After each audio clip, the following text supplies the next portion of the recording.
Can a road bike make a good adventure motorcycle? Well, I recently got the opportunity to find out for myself. Meet my old new 2002 BMW R1150R, which I've lovingly called the Queen Anne's Revenge for two reasons: because I have a black beard, and because it's not just a boat, it's an absolute frigate when compared to my other motorcycles. Now this bike, like the others that I own, is special to me. This motorcycle is another Duh Factor build, and while it's not as extensive as his other builds, his subtle mechanical mastery has torn down and rebuilt this motorcycle with a new transmission. I picked it up to test as my long-range adventure tourer, with dreams of outfitting it to take an epic journey to Alaska. So why would I pick the R1150R over a more traditional adventure motorcycle like a V-Strom or an older GS or even a KLR? Well, the truth is I didn't pick it over any of those other motorcycles.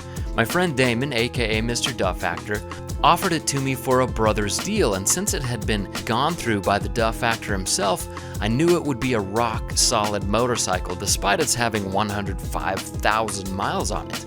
Originally, I wrote it off as not an adventure motorcycle, but I started getting curious. Would a road bike make any kind of sense off-road or as an adventure motorcycle? When I asked my patrons and producers who help make decisions on which bikes I'd buy and review, they gave me the green light because they were also curious if it would make a decent adventure motorcycle. And if any roadster would, this would be the one. It's basically the little brother to the R1150 GS, which Ewan and Charlie took around the world in 2004. The guts on these bikes are basically the same, even though the R is classified as a roadster and the GS an adventure motorcycle. For instance, both of these Beamers share the 1130cc air and oil-cooled boxer engine that produces about 85 horses. They share the same telelever suspension in the front and the paralever at the back. Both are shaft-driven, both are known for being very comfortable. The differences come in the subtle ways that make the GS a little more capable off-road. The seat height on the GS is taller by 1.6 inches, and the travel gives a little more than 2 inches more on both the front and rear suspenders.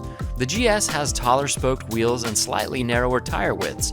It also has the famously asymmetrical headlight configuration, a larger windscreen, and holds about half a gallon more in the tank. Ergonomics are also quite different though, as the GS has a more upright seating position. And while all of this helps off-road, the GS is also 25 pounds heavier, and both bikes weigh in at over 500 pounds dry.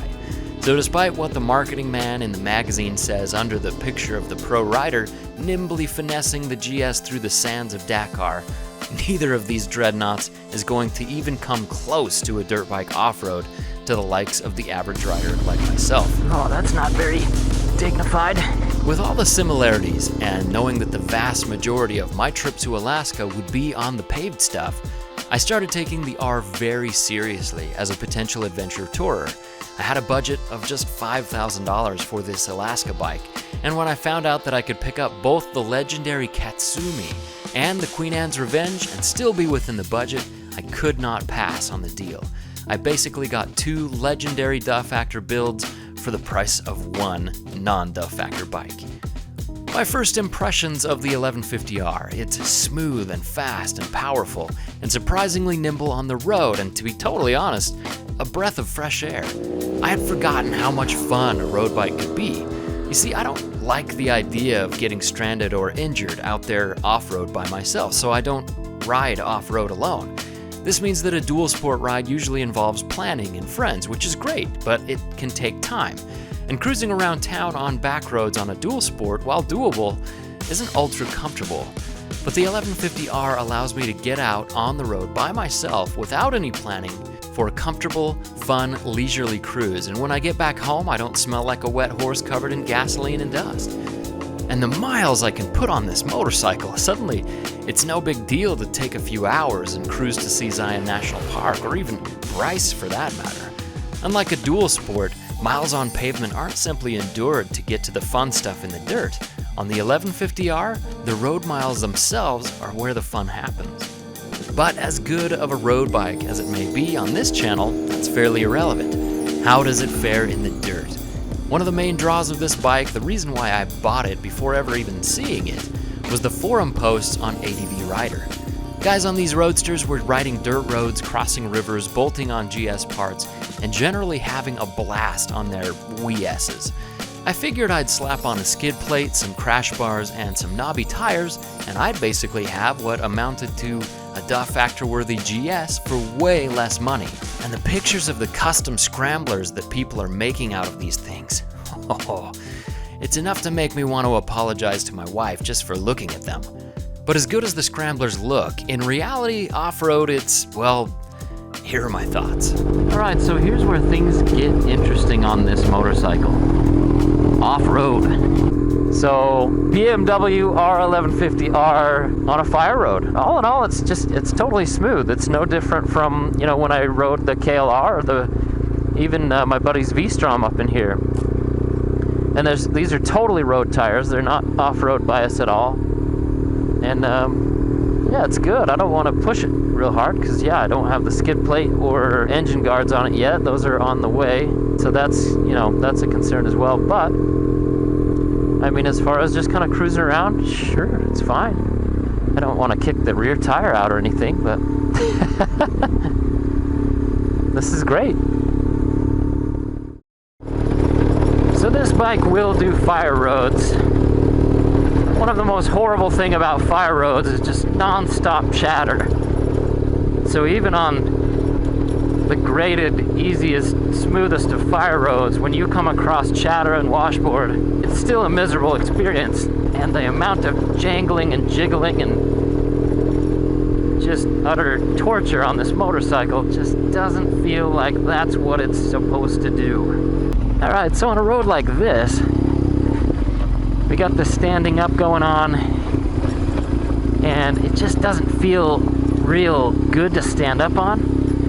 The pegs are kind of forcing my body into a weird bend. It's just very apparent that this is not built to go off-road. It can do it, and I have no doubt that you could have some fun adventures on this motorcycle, but when it comes to Moab and St. George and Colorado and some of the places like that where the roads make it a little nastier, this may not be the right bike to bring. Alright, whoops. That was not pleasant. Okay, so here we're on a trail that I think would probably be maybe the worst thing I'd want to take this on. It's got pretty low ground clearance and road-oriented suspension. Now we have the business of turning this behemoth around. In dual sport terms, this would be maybe the equivalent of turning around a fifth-wheel trailer or a semi-truck. So on bikes like this, it's not a matter of can you, because really, you can do this on pretty much any bike. The question is, should you, and what are the consequences if you do and it doesn't work out quite right? And the consequences on this bike, if it doesn't work out quite right, are pretty serious, because it's got those big boxer blocks hanging down way low next to all these really sharp, dangerous, gnarly rocks that any other bike, well, any other dual sport bike, would gobble up like a fat kid eats cheesecake. This is a sandy riverbed here.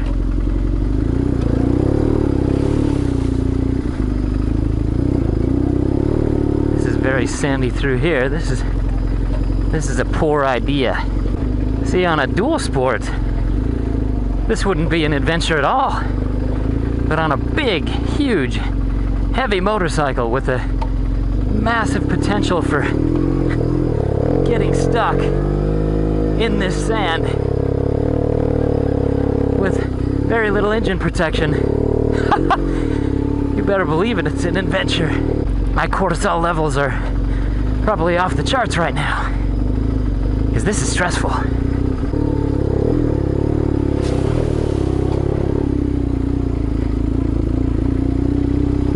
Whoa. My foot just slipped right off the peg there. Maybe that's why they have those super toothy pegs on adventure bikes, dirt bikes, and dual sports. So that when you need to stand up, you actually can. Sometimes having limited equipment, like a street motorcycle off-road, makes even the least challenging trails quite a feat. So that in my book would qualify as a pretty good little adventure. So while the R1150R can go off-road, it's just kind of not at home, and I think that's pretty obvious. I think that's the way that a lot of adventure motorcycles actually are. They're really big, they're really heavy, they're not that capable, and really they're more of a novelty off-road. But there's nothing wrong with that. They are what they are. This bike is a road bike. And frankly, I've got no problem with that. Because there's nothing wrong with a little bit of this.